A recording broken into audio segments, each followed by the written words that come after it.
আসসালামু আলাইকুম প্রিয় শিক্ষার্থীরা, আমি শিরিন সুলতানা চলে আসলাম নতুন একটি পর্ব নিয়ে। এই পর্বটিতে আলোচনা করব আমাদের ভেপু গল্পটিতে আসা একটি সৃজনশীল প্রশ্ন নিয়ে। সৃজনশীল প্রশ্নটা রাজশাহী বোর্ড 2024 সালে এসেছে, তো সেটা নিয়ে আমরা এখন একটু আলোচনা করি, কথা বলি। চলো দেখো, আমরা ক এবং খ নাম্বার প্রশ্নটা আগে কথা বলবো, ক এবং খ নাম্বারটা আলোচনা করার পরে গ ঘতে যাব। দেখো, ক নাম্বার প্রশ্ন হচ্ছে, অবহেলায় পড়ে থাকা অপুর কাঠের ঘোড়াটাকে কিসের সঙ্গে তুলনা করা হয়েছে? অবহেলায় পড়ে থাকা অপুর কাঠের ঘোড়াটিকে কিসের সঙ্গে তুলনা করা হয়েছে? উত্তর হচ্ছে, অবহেলায় পড়ে থাকা অপুর কাঠের ঘোড়াটিকে পিজ্জাপোলের আসামির সঙ্গে তুলনা করা হয়েছে। অবহেলিত প্রাণী যেভাবে পড়ে মরে থাকে, ঠিক সেটার সঙ্গে আলোচনা করা হয়েছে। 2, 10 ঘোড়ায় লোকটিকে প্রস্তাবে হরিহর তৎক্ষণাৎ রাজি হয়নি কেন? 10 ঘোড়া একটা নিচু জাত, একটা স্থান, সেখানে একটা লোক ছিল, সেটা হচ্ছে সদগোপ জাতের, একটু নিচু জাতের। সেই লোকের প্রস্তাবে হরিহর কেন রাজি হলো না? কারণ হরিহর নিজেই ছিল ব্রাহ্মণত্ব জাতের, সেই জন্য সে রাজি হয়নি। দেখো, খ নাম্বার প্রশ্ন, নিজের আর্থিক অসচ্ছলতা প্রকাশ পাওয়ার ভয়ে হরিহর 10 ঘোড়ায় লোকটির প্রস্তাবে তৎক্ষণাৎ রাজি হয়নি। হরিহর ব্রাহ্মণ পরিবারের সন্তান হলেও তার সংসার অভাব অনটনে জর্জরিত।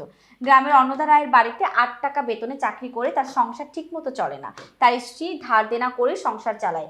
10 ঘোড়ায় এক সদগোপ হরিহরকে তার এলাকায় ব্রাহ্মণত্ব হিসেবে মন্ত্র দিতে এবং তাদের গ্রামে গিয়ে বাস করার অনুরোধ করে, কিন্তু হরিহর তার সাথে রাজি হয়নি, কারণ এতে ব্রাহ্মণত্ব হিসেবে তার আত্মসম্মানে বাধে। তো বুঝতে পারলাম কেন হরিহর ওই নিচু জাতের লোকটার সঙ্গে রাজি হয় নাই, কারণ সে হিন্দুরা জাত অনেক মেনটেন করে।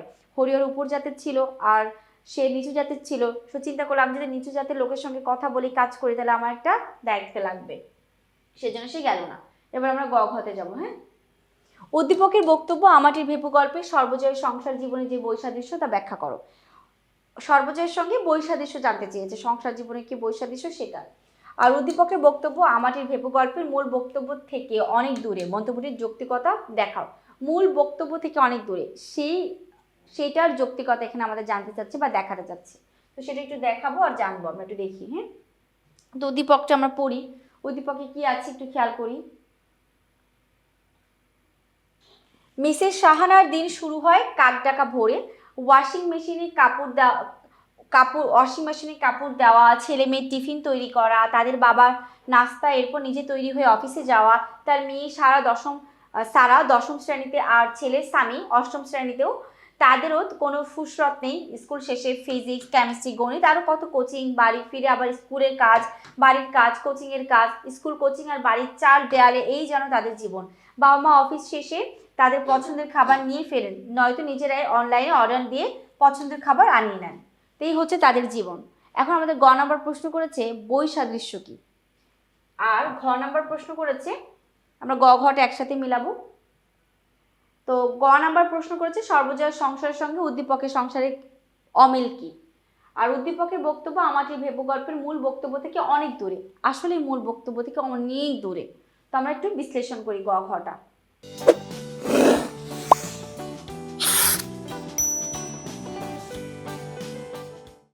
উদ্দীপকে মিসেস সাহানার জীবনের সঙ্গে আমাটির ভেপু গল্পের সর্বজয়ের সংসার জীবনের বৈসাদৃশ্যতা প্রধানত জীবনযাত্রার ধরন, কাজের চাপ এবং সন্তানদের বেড়ে ওঠার পরিবেশে লক্ষ্য করা যায়। উদ্দীপকের মিসেস সাহানা একজন কর্মজীবী নারী, তার জীবন আধুনিক সুযোগ সুবিধা একেবারে পূর্ণ। অন্যদিকে সর্বজয় একজন গ্রামীণ গৃহবধূ, যার জীবন দারিদ্র্য ও সংগ্রামের মধ্যে সীমাবদ্ধ। মিসেস সাহানাকে অফিস ও বাড়ির কাজ সামলাতে হয়। সর্বজয়ের কাজ ছিল মূলত শারীরিক পরিশ্রমের নির্ভর। সাহানার ছেলে মেয়েরা স্কুল, কোচিং আর চার দেয়ালের মাঝে আবদ্ধ, কিন্তু সর্বজয় সন্তানদের শৈশব মুক্ত ও প্রকৃতির কাছাকাছি আনন্দময়। এই বৈসাদৃশ্য মূলত আধুনিক শহুরে জীবনের যান্ত্রিকতা এবং গ্রামীণ জীবনের সরলতা প্রাকৃতিক সান্নিধ্যের পার্থক্যকে একেবারে পরিপূর্ণ করে তুলে ধরে। সাহারার পরিবারে প্রাচুর্য থাকলেও প্রকৃতির ছোঁয়া নেই, যা সর্বজয়ের সন্তানদের জীবনে একদম ছিল। উদ্দীপকে মিসেস সাহানা কর্মব্যস্ত জীবনযাপন করেন। সংসারের কাজ থেকে অফিসের কাজ, সকল ক্ষেত্রে তার পদচারণা আছে। আর অন্যদিকে আমাটির ভেপু গল্পে সর্বজয়া ছেলে মেয়ে সংসার নিয়ে তার জীবন, অর্থনৈতিক কর্মকাণ্ডের সাথে তার কোনো সম্পর্ক নেই। তিনি যেন শাশ্বত পল্লীমায়ের রূপ। তাই বলা যায় যে উদ্দীপকের মিসেস সাহানা ও সর্বজয়ার বৈসাদৃশ্য মূলত জীবনযাত্রার ধরন ও ছেলে মেয়েদের বেড়ে ওঠার পরিবেশ। তো এবার আমরা ঘ নাম্বার লিখবো যে উদ্দীপকের যে সাহানার পরিবার সর্বজয়ের পরিবার থেকে একেবারে দূরে। মন্তব্যটি আমরা বিশ্লেষণ করি। উদ্দীপকের বক্তব্য আমাটির ভেপু গল্পের মূল বক্তব্য থেকে অনেক দূরে, মন্তব্যটি সম্পূর্ণ যৌক্তিক। আমাটির ভেপু গল্পের মূল বক্তব্য হলো দারিদ্র্যের মাঝেও প্রকৃতির অপার সৌন্দর্য উপভোগ করা এবং গ্রামীণ শৈশবের নির্মল আনন্দ। এখানে জীবন সংগ্রামের পাশাপাশি ভাই বোনের ভালোবাসা এক চিরন্তন রূপ ফুটে উঠেছে। আমাটির ভেপু গল্পে অপু ও দুর্গা হতদরিদ্র পরিবারের একজন সন্তান। তাদের বাড়িতে নুন আনতে পান্তা ফুরায় অবস্থা। তাদের বাবা মা তাদের প্রয়োজনীয় খাবার পোশাকের যোগান দিতে পারে না, তবুও তারা দুঃখী নয়। প্রকৃতির এই বিশালতার মাঝে তাদের দুঃখ বিলীন হয়ে যায়। তারা প্রকৃতির সৌন্দর্যে আনন্দ খুঁজে নেয়। গ্রামীণ ফল ফলাদি খাওয়ার আনন্দ এবং বিচিত্র বিষয় নিয়ে তাদের বিস্ময় ও কৌতূহলের শেষ নেই।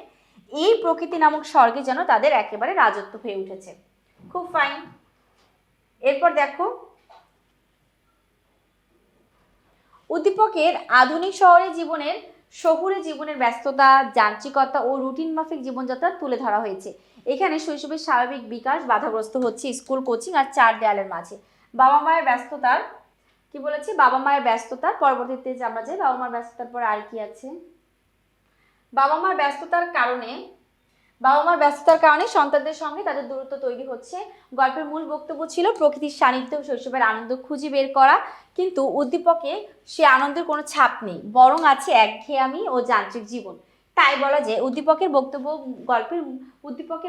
গল্পের মূল বক্তব্য থেকে অনেক দূরে অবস্থিত এবং এটা আধুনিক জীবনের এক ভিন্ন চিত্র ফুটে উঠেছে।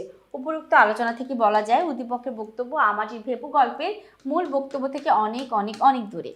তো আশা করি আমরা সবকিছু সম্পর্কে বুঝতে পারলাম। এই ছিল আমাদের আশাই বোর্ড 2024 সালে আসা একটি প্রশ্ন। তো আমি এখানে শেষ করছি, পরবর্তী প্রশ্ন নিয়ে খুব দ্রুত হাজির হব। সেই পর্যন্ত ভালো থেকো, সুস্থ থেকো। আল্লাহ হাফিজ, আসসালামু আলাইকুম।